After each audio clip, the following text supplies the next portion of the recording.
Hello, नमस्ते, सत श्री अकाल, आदाब, whatever you feel connected with। स्वागत है आप सभी लोगों का आपके अपने YouTube channel let's learn with Shivam पर, और मैं हूं Shivam Sharma. This is the second part of electricity. First part में हमने डिस्कस की थी बहुत ही इंपॉर्टेंट टर्म्स। करंट क्या होता है, पोटेंशियल डिफरेंस क्या होता है, एंड यूनिट्स को आप लोग कैसे डिफाइन कर सकते हो। ये हमारा सेकेंड पार्ट है। आज हम लोग डिस्कस करने वाले एक तो बहुत ही इंपॉर्टेंट लो जो आपके एग्जाम्स पर्पस के लिए बहुत इंपॉर्टेंट है, एंड वैसे भी बहुत इंपॉर्टेंट है इलेक्ट्रिसिटी को समझने के लिए, दैट इज ओम्स लो। कुछ हम सिंबल्स को देखेंगे कि बैटरी का सिंबल क्या होता है, बल्ब का सिंबल क्या होता है, रेजिस्टेंस क्या होता है, और लास्ट में आपके थोड़े से न्यूमेरिकल्स में लूंगा। अगर टाइम बचेगा तो न्यूमेरिकल्स इसी पार्ट में कवर कर लेंगे, अदरवाइज न्यूमेरिकल्स को हम नेक्स्ट पार्ट में कवर कर लेंगे। जैसा भी जितना भी टाइम लगेगा उसके हिसाब से देख लेंगे। आइए स्टार्ट करते हैं with the second part of electricity.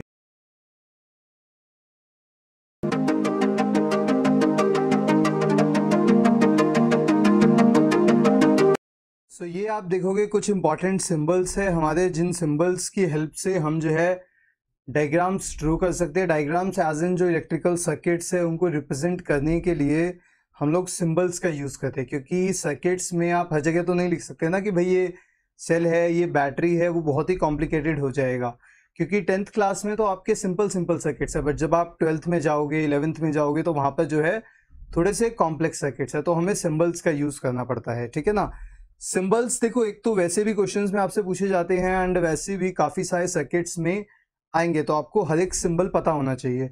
First जो है हमारा इलेक्ट्रिक सेल का सिंबल है, बड़ा सिंपल सा है। एक ऐसे बड़े ये बनाओ, एक छोटा बनाओ, एक पॉजिटिव एक नेगेटिव। जो बड़े वाला है वो पॉजिटिव, जो छोटे वाला है वो नेगेटिव। ये कॉम्बिनेशन ऑफ सेल्स है। कॉम्बिनेशन ऑफ सेल्स को क्या बोलते हैं? बैटरी। आप सेल्स को कंबाइन कर दो या बैटरी लगा दो, बात एक ही है। तो ये आपका कॉम्बिनेशन ऑफ सेल्स दिखा रहा है कि काफ़ी सारे सेल्स जो है इसमें अरेंज है। ओके। नेक्स्ट है आपका स्विच। स्विच जो आपका नॉर्मल घर पे स्विच होता है आप उसकी तरह देख सकते हो, बट यहाँ पे आपको एक इंपॉर्टेंट चीज याद रखनी है, ओपन। ओपन स्विच का मतलब है कि करंट फ्लो नहीं करेगा। हम घर में ओपन मतलब बंद है स्विच, करंट फ्लो नहीं करेगा। जब स्विच क्लोज हो जाएगा मतलब उनके बीच में जो है सर्किट कंप्लीट हो गया है। स्विच क्लोज होने का मतलब सर्किट कंप्लीट, ओपन होने का मतलब सर्किट बीच में से ब्रेक है। ऐसा ही हमारे घर में भी होता है। हम लोग जब मैग्नेटिक करेंगे उसमें मैं आपको बताऊंगा डोमेस्टिक सर्किट क्या होता है, डोमेस्टिक सर्किट कैसे बनता है। नेक्स्ट एक वायर जॉइंट है, सिंपल इन्होंने जॉइंट दिखा रखा है, वायर विदाउट जॉइनिंग है, क्रॉसिंग वायर है। एक ये बल्ब का सिंबल है, आप इसको नॉर्मल ऐसे बना सकते हो या फिर ऐसे भी बना सकते हो, थोड़ा कॉम्प्लिकेटेड है, मैं इसी को प्रेफर करूंगा।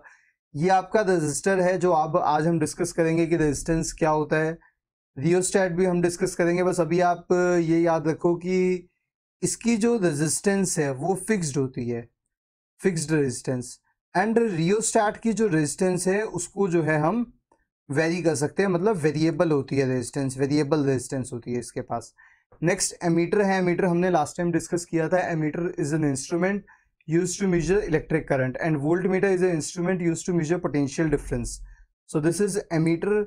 अच्छा, इंस्ट्रूमेंट्स में एक बात और आपको ध्यान रखनी है जो आपको कोई नहीं बताएगा, बट मैं आपको बताता हूँ। सर्किट्स में आप पॉजिटिव के साथ पॉजिटिव कनेक्ट करो, नेगेटिव के साथ नेगेटिव कनेक्ट करो। अभी मैंने एक क्वेश्चन देखा था, उसमें यही उन्होंने पूछा था कि एमीटर और वोल्टमीटर सही कनेक्टेड है या नहीं।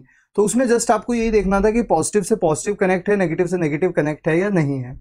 तो ये आपके कुछ सिंबल्स है जो आपको याद रखने हैं सबके। बाकी हम सर्किट्स में आगे आगे करते रहेंगे तो आपको और अच्छे से जो है लर्न हो जाएगा। ओके, अब हम नेक्स्ट देखते हैं। यहाँ पर देखो मैंने एक सर्किट ड्रॉ किया है, जो कि मैं पहले आपको ऐसे पूरा मैंने रिप्रेजेंटेशन बनाई है, उससे आपको समझ में आ जाएगा। देखो यहाँ पर जो है सबसे पहली चीज़ जो मुझे दिखानी है वो सेल है। अब यहाँ पे सेल में मैं कॉम्बिनेशन भी लगा सकता था, मैंने आपको पिछली बार बताया था। जैसे ये अगर मैं ऐसे ऐसे लगा देता तो ऐसे भी मैं इसको जो है कर सकता था, बट मैंने इसको सिंपल सिंगल सेल का रखा है, तो सिंगल सेल में मैंने आपको दिखा दिया। ये वायर्स है, ये जो सारी जा रही है ये वायर दिखा रखी है। उसके बाद ये एमीटर है जो करंट को मेजर करेगा। अब आप देखो एक चीज ध्यान से, जो पॉजिटिव है सेल का, जो पॉजिटिव है वो एमीटर के पॉजिटिव से कनेक्ट है, एंड जो नेगेटिव है वो नेगेटिव से कनेक्ट है। तो ऐसे जो है आपको देखना है। अच्छा, अब इसका पॉजिटिव भी जो है बैटरी के पॉजिटिव से कनेक्ट है, एमीटर के पॉजिटिव से नहीं, बैटरी के पॉजिटिव से। एंड इसका भी नेगेटिव जो है सेल के नेगेटिव। सेल या बैटरी एक ही बात है, सेल का कंबाइन कर देते हैं तो बैटरी हो जाता है। उसके बाद ये रेजिस्टर है। अच्छा एक चीज और देखो, एमीटर जो है देखो सीरीज में कनेक्ट है और वोल्ट मीटर जो है वो पैरेलल में कनेक्ट है। उसके बाद यहाँ पे एरोज लगाए जाते हैं, एरोज की हेल्प से हम लोग समझाते हैं कि करंट की जो है डायरेक्शन क्या है। यहाँ पे आपका स्विच है जो कि क्लोज है, क्लोज स्विच का मतलब करंट फ्लो कर रहा है। अगर मैं यहाँ पे ये डॉट भी नहीं लगाऊंगा तो मेरा पूरा का पूरा सर्किट जो है गलत हो जाएगा। इसको सिंपल फॉर्म में देखो हम ऐसे दिखा सकते हैं, इसमें एक दो चीजें और है मैं आपको बता देता हूँ। ये आपका जैसे बल्ब है, के फॉर की ही होता है, की या फिर स्विच आप कुछ भी कह सकते हो, की का मतलब वही स्विच ही होता है। अब यहाँ पे देखो, यहाँ पे हमने बैटरी दिखा रखी है, ये सेल नहीं है क्योंकि इसके बीच में जो है एक और सेल प्रेजेंट है, तो combination of cell which is called battery. This is I current, ये हमने एरोस की हेल्प से डायरेक्शन दिखा। तो ये आपके दो सिंपल सिंपल सर्किट्स है जो आपको कई बार बनाने दे देता है, तो आपको उसमें एरोस का ध्यान रखना है, अपने पॉजिटिव से पॉजिटिव कनेक्ट हो ये भी ध्यान रखना है। जैसे यहाँ पे भी आप देखो पॉजिटिव से पॉजिटिव कनेक्ट है। अच्छा करंट भी मैंने आपको फर्स्ट लेक्चर में बताया था कि पॉजिटिव टू नेगेटिव फ्लो करता है। अब आप देखो पॉजिटिव से जा रहा है और यहाँ पे नेगेटिव तक जा रहा है, तो हमेशा जो करंट आपका बाहर निकलेगा वो पॉजिटिव से निकलेगा और जो अंदर जाएगा वो नेगेटिव के जाएगा। ओके नेक्स्ट हम देखते हैं ओम्स लॉ। ओम्स लॉ आपका इस चैप्टर का मैं कहूँगा सबसे ज़्यादा इंपॉर्टेंट पार्ट है और कुछ मुश्किल भी नहीं है। 3-3 नंबर का 4-4 नंबर का एग्जाम में लिखना आता है और बहुत इजी है, आप इसको अच्छे से समझो। देखो सबसे पहली लाइन जो है, जिस लाइन को बच्चे मोस्टली इग्नोर कर देते हैं, क्या लिखा है, eight constant temperature. Constant temperature, अभी मैं इसको फिर समझाऊंगा आपको एक बार अच्छे से। देखो the current flowing through a conductor is directly proportional to the potential difference.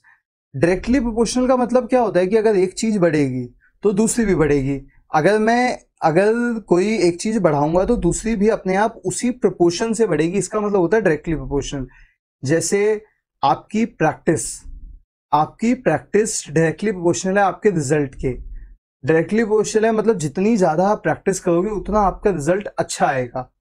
Okay maths ले लो या साइंस ले लो, जितना आप ज्यादा पढ़ाई करोगे ज्यादा अच्छा रिजल्ट के लिए ज्यादा पढ़ाई, तो ये जो है डायरेक्ट प्रोपोर्शनल रिलेशन है। ओके तो यहाँ पे मैं क्या लिख सकता हूँ, करंट को मैं आई से रिप्रेजेंट करता हूँ, पोटेंशियल डिफरेंस को वी से, V is directly proportional to I या I is directly proportional to V, कुछ भी आप लिख सकते हो। ये हमें एक साइंटिस्ट ने बताया था, उन्होंने क्या कहा था भाई, जैसे जैसे मैं बैटरी बढ़ाऊंगा, पोटेंशियल डिफरेंस बढ़ाऊंगा, वैसे वैसे मेरा करंट भी उसी प्रोपोर्शनल में बढ़ता रहेगा। तो यही मेरा आंसर। बट उसने यहाँ पे एक इंपॉर्टेंट पॉइंट बोला था कि एक पर्टिकुलर टेम्परेचर पे, क्योंकि टेम्परेचर का अपना अलग रूल है करंट को लेके या पोटेंशियल डिफरेंस को लेके, वो हमारे कोर्स में कवर्ड नहीं है। तो आपको वहां पर ये जरूर लिखना है कि एट कांस्टेंट टेम्परेचर, एक पर्टिकुलर टेम्परेचर पे the current flowing through a conductor is directly proportional to the potential difference. जैसे मैं पोटेंशियल डिफरेंस बढ़ाऊं वैसे मेरा करंट बढ़ता रहेगा, बहुत सिंपल है। अच्छा वी जो है यहाँ पर, अभी कभी भी आपको जैसे डेरिवेशन लिखनी हो तो उसमें आप जो भी सिंबल्स यूज कर रहे हो वो आपको डिफाइन करने होते हैं कि वो क्या डिनोट कर रहे हैं। आई मेरा करंट है, वी मेरा पोटेंशियल डिफरेंस है। अब आपने लास्ट टाइम फोर्स मोशन वगैरह चैप्टर्स पढ़े थे, तो उसमें आपने देखा होगा कि जब डायरेक्टली प्रोपोर्शनल हटता है तो एक कांस्टेंट आता है। जैसे मैंने जो अभी आपको एग्जांपल दिया कि आपकी प्रैक्टिस डायरेक्टली प्रोपोर्शनल है आपके रिजल्ट के, बट उसमें फैक्टर्स भी है। भाई आप कौन सी बुक यूज कर रहे हो, ज्यादातर वो डिपेंडेंट है बट फैक्टर्स भी इंक्लूड है। कौन सी आप बुक यूज कर रहे हो, आपका पढ़ने का मेथड क्या है, वो चीजें भी मैटर करती है। तो वो एक प्रोपोर्शनल, वो चीज है जो यहाँ पे जैसे कांस्टेंट चीज आ जाएगी, v is equals to I R. अब r क्या है यहाँ पे, r जो है दैट इज रेजिस्टेंस। ये जो है आपका ओम्स लॉ का मेन फॉर्मूला है, वेयर r इज कांस्टेंट। अभी कांस्टेंट का मतलब मैं आपको फिर समझाऊंगा, जिसकी वैल्यू फिक्स्ड है। अच्छा उस केस में हमारी कोई बुक वगैरह कांस्टेंट नहीं है, बट हाँ वो एक तरीका है समझाने का जो मुझे अच्छा लगा कि आप अगर फिजिक्स को अपनी रियल लाइफ से जोड़ोगे तो इजीली आपको समझ में आ जाएगा। और हमारा सीबीएसई का जो करिकुलम है वो भी यही कहता है कि आप स्टडीज को ऐसे करो कि वो आप उसको प्रैक्टिकली समझ सको, प्रैक्टिकली उसका एप्लीकेशन क्या है। ओके अब नेक्स्ट देखो, ओम्स लॉ सिर्फ लिखना ही नहीं आता है, एक तो ये इसकी छोटी सी डेरिवेशन है। ओके जियोर्ज साइमन ओम नाम था वैसे साइंटिस्ट का जिन्होंने ये दिया था, मैं आपको बताया था, जियोर्ज साइमन ओम। ईयर भी है आपकी एनसीईआरटी में मेंशन है, वहां से देख लेना। वैसे ऐसी कोई जरूरत नहीं है, आप साइंस पढ़ रहे हो, हिस्ट्री नहीं पढ़ रहे। अब ये आपका सर्किट है, ओम्स लॉ में मुझे सर्किट भी बना के दिखाना होता है। पूरा ओम्स लॉ आपका 4-5 नंबर का आ जाता है, जिसमें आपको डेफिनेशन, डेरिवेशन, सर्किट सर्किट में मैंने क्या किया, मैंने एक रेजिस्टेंस लिया है यार, एक वोल्टमीटर पैरेलल में कनेक्ट कर दिया, यहाँ पे एक number of cells, combination of cells ले लिए मैंने, बैटरी ना लेके मैंने ले लिए कॉम्बिनेशन ऑफ सेल्स, क्योंकि सेल में इसमें बढ़ा रहा हूँ एक एक करके, क्योंकि मुझे इसको पूरा ऑब्जर्व करना है। यहाँ पे मैंने एमीटर लगा दिया, करंट मेजर करने के लिए की को जो है क्लोज कर दिया। अब आप देखो हम क्या करेंगे, अब मैंने जैसे यहाँ पे पोटेंशियल डिफरेंस, मैंने पहले एक सेल लिया, अच्छा मैंने मान लो एक सेल का जो वोल्टेज है या पोटेंशियल डिफरेंस है वो 2 वोल्ट्स है एक सेल का। तो अगर फर्स्ट केस में देखो मैंने एक सेल कनेक्ट किया तो 2 वोल्ट पोटेंशियल डिफरेंस हो गया, 2 सेल कनेक्ट किए तो 4 हो गया, 3 सेल कनेक्ट किए 6 हो गया, 4 सेल कनेक्ट किए तो 8 हो गया। अब मैंने आपको क्या बोला था कि ओम्स लॉ कहता है कि जैसे जैसे भाई साहब V बढ़ेगा वैसे ही आपका I भी बढ़ेगा, तो और उतने ही प्रोपोर्शनल में बढ़ेगा। अब इसने बोला कि ये 2 था, मान लो पहले इनिशियल मेरा करंट जो था वो 4 था, इनिशियली मेरा करंट जो था वो 4 था, अब ये डबल हो गया तो ये भी डबल हो गया, ये 2 और बढ़ गया, जब 2 to 2 बढ़ता था तो ये भी जो है ये 12 हो गया, ये यहाँ पर 16 हो गया। यहाँ देखो अगर मैं V/I की टेबल में देखूंगा, V/I मेरा होता है R, अब V/I 2/4 is 1/2, 4/8 is 1/2, 6/12 is 1/2 and 8/16 is 1/2। तो मेरा R जो है वो हर केस में कांस्टेंट रहेगा, यही मुझे पता लगाना था कि R जो है मेरा हमेशा कांस्टेंट रहता है, मतलब उसकी वैल्यू फिक्स रहती है और वो वैल्यू इक्वल होती है V/I के। अच्छा यहाँ पे खत्म नहीं होता ओम्स लॉ, यहाँ पे इसका ग्राफ भी ड्रॉ करना आ जाता है। तो ग्राफ भी आपका बहुत इजी है, आपको ये सिंपल 2D में बनाना है। आप इसको यहाँ पे 0 आता है, यहाँ पर आप एक ले low potential difference, potential difference, अच्छा पोटेंशियल डिफरेंस की यूनिट क्या होती है, इन वोल्ट्स। ये मैंने थोड़ा बड़ा बड़ा लिख दिया आपको समझाने के लिए, आपको इतना बड़ा लिखने की जरूरत नहीं है। यहाँ पर मैंने ले लिया करंट, अब मेरी पोटेंशियल डिफरेंस की जो वैल्यूज थी उसी को मैं प्लॉट कर दूंगा 2, 4, 6, 8। मान लो ये मेरा 2 है, ये मेरा 4 है, ये 6 है और ये 8 है। मैं इसको मेजर नहीं कर रहा, आपको रफली एक डायग्राम बना के दिखाया तो आपको प्रॉपर डायग्राम एनसीईआरटी मिल जाएगा। यहाँ पे मैं 4, 4 का रेंज ले लेता हूँ, 4, 8, 12, 16। अब जो फर्स्ट जो मेरा है 4 और 2, मतलब यहाँ पे 2 है तो यहाँ पे 4 है, ये पॉइंट हो गया। सेकंड मेरा 4 और 8, ये पॉइंट हो गया। 6 और 12 एंड 8 और 16। तो ओम्स लॉ जो आपका आएगा हमेशा, ओम्स लॉ कैसा आएगा आपका, ऐसे, ये मेरी स्ट्रेट लाइन, हमेशा ओम्स लॉ का ग्राफ आपका स्ट्रेट लाइन रहेगा। आप यहाँ से इसको ऐसे ऐसे दिखा भी सकते हो प्रॉपर, और ये कई बार ग्राफ पे भी आपके क्वेश्चन पूछा, अगर किसी भी पॉइंट पे आपको R निकालना है तो आप किसी भी पॉइंट पे V ले लो, I ले लो, आपका R निकल जाएगा। ये जो है मेरा जो ये I दे रखा है और ये मेरा V दे रखा है, तो आप किसी भी पॉइंट पे इनकी वैल्यूज लेके ग्राफ, मैंने आपको ग्राफ बनाना बता दिया, ऑब्जर्वेशन टेबल बता दी, ये आपका सर्किट हो गया एंड ये आपकी डेफिनेशन और डेरिवेशन। अगर 5 नंबर का भी ओम्स लॉ आता है तो वो भी आपको पूरे मिलेंगे। ये आपका पूरा ओम्स लॉ है। अब हम थोड़ा रेजिस्टेंस की बात करते हैं। रेजिस्टेंस क्या होता है, the property of a conductor due to which it opposes the flow of current. Resistance मतलब जो करंट को रेजिस्ट करता है, रोकता है, मतलब it opposition to the flow of current, it oppose the current, उसको पसंद ही नहीं है करंट, वो कहता है कि मैं करंट को पसंद नहीं करता, मैं उसको रोकूंगा। तो वही है आपका रेजिस्टेंस, जो करंट को पसंद नहीं करता, करंट को अपोज करता है। The property of a conductor due to which it opposes the flow of current through it is called resistance. अब आप देखो मैंने ओम्स लॉ में एक फॉर्मूला पढ़ा है, that is V is equals to IR। अच्छा इसके हिसाब से भी अगर मैं देखूंगा, अगर आप इसको नीचे ले जाओ R को, V/I, V/R आपका I की इक्वल होता है। अब आप यहाँ पर देखो I और R में जो आपका रिलेशन है, I और R में जो आपका रिलेशन इनवर्स रिलेशन है, और इनवर्स रिलेशन क्या होता है कि भाई साहब एक बढ़ेगा तो एक घटेगा। अगर मैं करंट बढ़ाऊंगा तो मेरा रेजिस्टेंस कम हो गया, अगर मैं रेजिस्टेंस बढ़ा दूंगा तो भाई वो करंट को तो पसंद ही नहीं करता, वो ज्यादा करंट आने ही नहीं देगा, तो वो जो है इनवर्स रिलेशन है। वही चीज यहाँ में लिखे, द रेजिस्टेंस इज डबल्ड, अगर रेजिस्टेंस को मैं डबल कर दूं तो करंट आपका क्या हो जाएगा, आधा हो जाएगा, और अगर रेजिस्टेंस को आधी कर दूं तो करंट आपका डबल हो जाएगा। दोनों एक दूसरे के जानी दुश्मन है, वो कहता है मैं तुझे पसंद नहीं करता, वो कहता है मैं तुझे पसंद नहीं करता। करंट और रेजिस्टेंस आप ऐसे याद रखो। अब जो रेजिस्टेंस की जो SI यूनिट होती है दैट इज ओम। ओम, ये वो कोई मिल गया वाला ओम नहीं है, ये ओमेगा वाला ओम है, ऐसे वाला।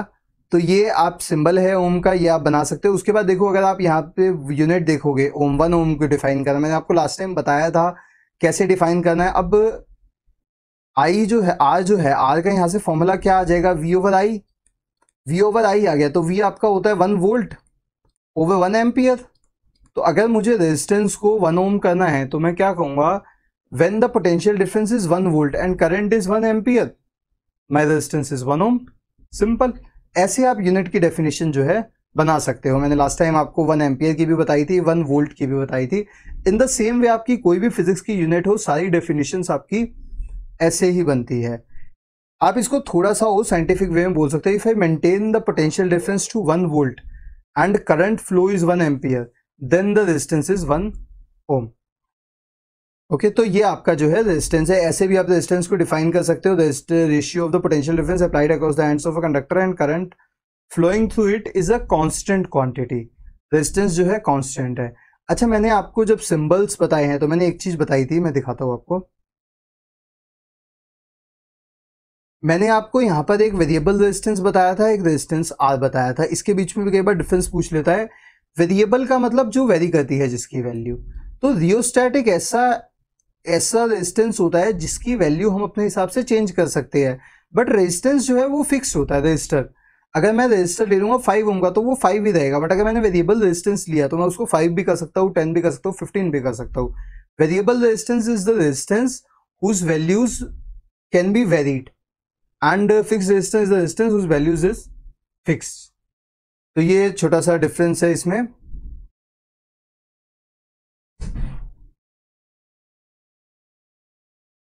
अब हम देखते हैं कि रेजिस्टेंस जो है वो किस किस चीजों पे डिपेंड करता है।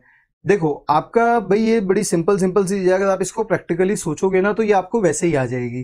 पहला क्या दे रखा है, लेंथ। अब आप मुझे बताओ, अगर वायर की लेंथ ज्यादा होगी तो करंट ज्यादा फ्लो करेगा या कम फ्लो करेगा?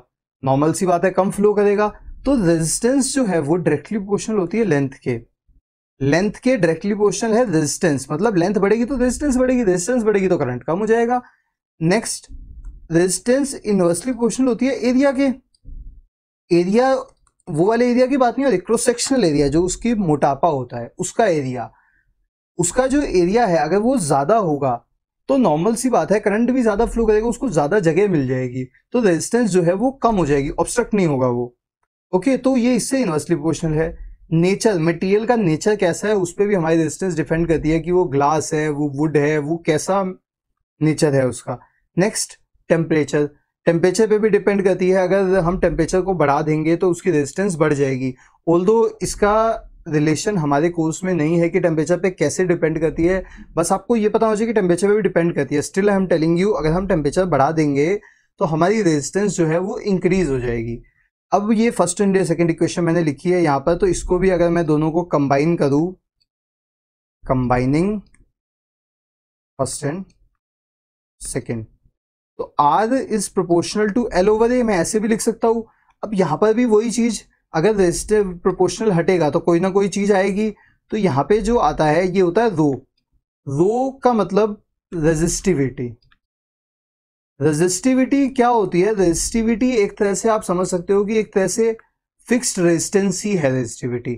हर एक मटेरियल की अपनी एक रेजिस्टिविटी होती है, मतलब उसकी रेजिस्टेंस कैपेसिटी होती है कि वो कितना चीजों को रेजिस्ट कर सकता है। उसको हमने एक नया नाम दे दिया रेजिस्टिविटी, हर मटेरियल की। क्योंकि देखो अभी तो हमने बात करी कि वायर की लेंथ है, एरिया है, भाई वायर का नेचर कैसा है उस पर डिपेंड करेगा हमारा रेजिस्टिविटी। तो रेजिस्टिविटी जो है यहाँ पर कांस्टेंट होता है। अभी रेजिस्टिविटी के बारे में मैं और बात करूंगा थोड़ी सी। तो रेजिस्टिविटी इज कांस्टेंट। आइए अब हम थोड़ी रेजिस्टिविटी के बारे में समझते हैं कि रेजिस्टिविटी क्या है। देखो अगर आपको ये चीजें कुछ कुछ समझ में आ रही है तो भी कोई प्रॉब्लम नहीं है, आप बस देखते जाओ। जब मैं आपको न्यूमेरिकल्स कराऊंगा तो ये सारी चीजें आपको क्रिस्टल क्लियर हो जाएगी। और फिजिक्स करने का तरीका भी यही है।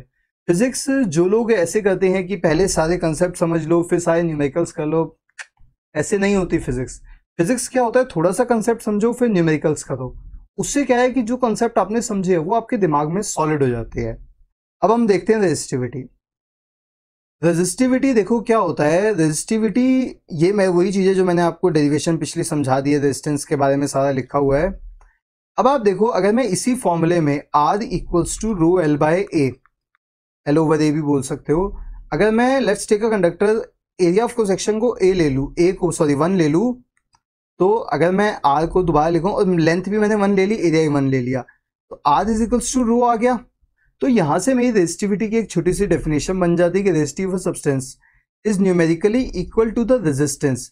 रेजिस्टेंस के इक्वल है, कब इक्वल है? Of that substance which is 1 metre long और 1 square metre in cross section.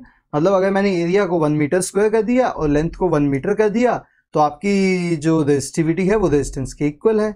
अब रेजिस्टिविटी की यूनिट ओम मीटर, इतनी मुश्किल यूनिट लगती है बच्चों को कि याद ही नहीं होती, और मैं अभी आपको बताता हूँ, आप कहोगे इसमें तो कुछ था ही नहीं। R equals to rho L by A, rho बोलते हैं इस सिंबल को।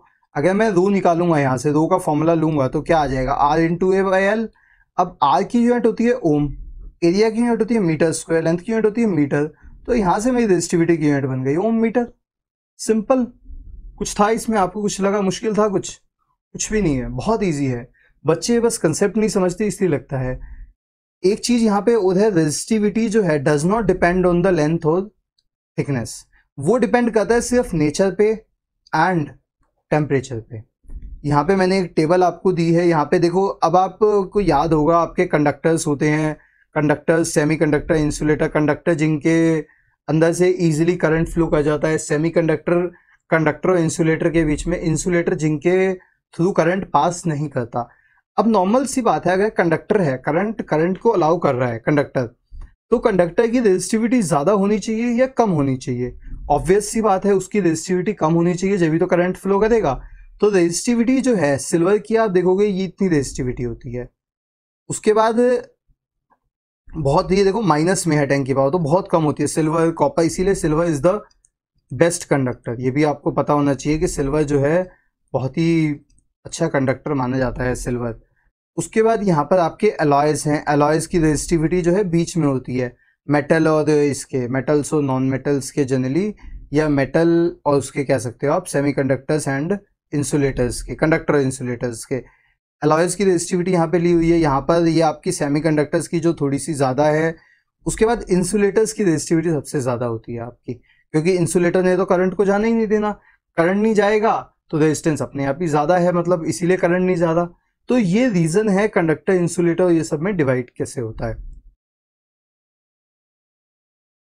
ये कुछ इंपॉर्टेंट पॉइंट्स है जो मैंने अब तक बताया है, उसी पे डिपेंड है। ये मैंने आपको बताया, component used to regulate current without changing the voltage source is called variable resistance. और रियोस्टैट जो है, rheostat is often used to change the resistance, वो वेरिएबल रेजिस्टेंस रियोस्टैट का ही होता है, तो उसी कंपोनेंट को जो है रियोस्टैट बोलते हैं। Component of given size that, जिसका रेजिस्टेंस कम है वो क्या है? कंडक्टर है, करंट इजीली फ्लो करेगा। उसके बाद जिसका कुछ रेजिस्टेंस है वो रेजिस्टर है। जिसका हाइयर रेजिस्टेंस है वो पुअर कंडक्टर है या फिर इंसुलेटर है। थोड़ा सा फर्क है पुअर कंडक्टर इंसुलेटर में, इंसुलेटर थोड़ा ज़्यादा रेजिस्ट करता है, पुअर कंडक्टर भी रेजिस्ट करता है बट इतना ज़्यादा नहीं। अब ये देखो, ये आपके कुछ रीजनिंग क्वेश्चन है एनसीईआरटी में से। ये heating element of an electric appliance such as electric iron toaster made of an alloy rather than a pure metal. देखो, आपके जो हीटिंग अप्लायंस होते हैं, जैसे गीजर है, प्रेस है, आयरन है, उसमें क्या होता है, रजिस्टर लगा हुआ है, करंट आ रहा है आ रहा है आ रहा है, बट रजिस्टर क्या कर रहा है, उसको जाने ही नहीं दे रहा, रोक के बैठा है। रजिस्टर की जगह वहां पे लगाया जाता है एलॉय। रजिस्टर भी नहीं होता बल्कि एलॉय होता है। एलॉय क्यों होता है वो अभी हम डिस्कस करेंगे, बट एक बार कंसेप्ट को समझो। एलॉय लगा देते हैं जिससे वो करंट पास नहीं हो पाता। अब करंट पास नहीं होता, सारा करंट रुक रहा है, अब वहां पे करंट इकट्ठा हो गया तो वो किसी ना किसी फॉर्म में तो डिसिपेट होगा, तो वो हीट की फॉर्म में डिसिपेट होता है। तो ऐसे आपके जो एपरेटस है उसमें हीट प्रोड्यूस होती है। तो अब देखो, हीटिंग एलिमेंट जो होते हैं उसमें लगाया जाता है alloy rather than a pure metal, क्योंकि रेजिस्टिविटी एलॉय की ज़्यादा होती है प्योर मेटल से। उसके बाद एलॉय जो है ईजिली बर्न नहीं होता, क्योंकि ये भी हमें ध्यान रखना है, अगर करंट ज़्यादा हो रहा है तो हीट की फॉर्म में डिसिपेट होगा। अब अगर कोई ऐसा सब्सटेंस है जो ईजिली बर्न हो जाएगा तो वहाँ तो आग ही लग जाएगी। तो इसीलिए यहाँ पे एक अच्छी क्वालिटी का एलॉय यूज़ करते हैं ताकि उसमें आग ना लगे। नाइक्रोम एलॉय जो होता है वो यूज़ होता है आपके इलेक्ट्रिक अप्लायंस में, electric iron toaster, electric kettle, और इसका सेम रीज़न है। वो आपसे क्वेश्चन ऐसे ही पूछ सकता है कि एलॉयज क्यों यूज़ होता है या फिर नाइक्रोम एलॉय क्यों यूज़ होता है। लास्ट आप देखो, टंगस्टन जो है वो आपका फिलामेंट्स में यूज़ होता है, इलेक्ट्रिक बल्ब, और कॉपर एल्यूमिनियम जो है इलेक्ट्रिक ट्रांसमिशन लाइन। अब टंगस्टन आप देखो एक बार, टंगस्टन की आप ये देखो रेजिस्टिविटी कितनी कम है। टंगस्टन एक मेटल है तो इसीलिए जो है वो उसमें यूज होता है बल्ब में। उसके बाद कॉपर एंड एल्यूमिनियम, ये वायर्स में यूज होते हैं, क्योंकि जब अगर करंट पास ही नहीं कर पाएगा तो फिर वो प्रोड्यूस कैसे करेगा, करंट का काम कैसे होगा। तो करंट को पास करने के लिए मेटल्स का यूज किया जाता है, टंगस्टन, कॉपर, एल्यूमिनियम। टंगस्टन का सिंबल मैं आपको बता दूं W होता है। एल्यूमिनियम, कॉपर के तो आपको आते ही होंगे। एल्यूमिनियम एंड कॉपर जो है ये आपका एज अ कंडक्टर यूज होती है। तो ये आपके कुछ इंपॉर्टेंट कंसेप्ट थे which is related to electricity. Next lecture में हम जो है इसके न्यूमेरिकल्स करेंगे। तो अगर आपने इस लेक्चर में ये कंसेप्ट समझे हैं तो आप न्यूमेरिकल वाला लेक्चर बिल्कुल भी मिस मत करना, क्योंकि ये सारी चीज़ें आपने समझी है, जस्ट अभी अच्छे से याद नहीं हुई आपको। बट अगर आप न्यूमेरिकल वाली वीडियो देखोगे, न्यूमेरिकल वाला लेक्चर अटेंड करोगे, तो उसमें आपको इनके रियल मीनिंग जो है समझ में आ जाएंगे। सो अभी के लिए thank you, bye bye and have a nice day.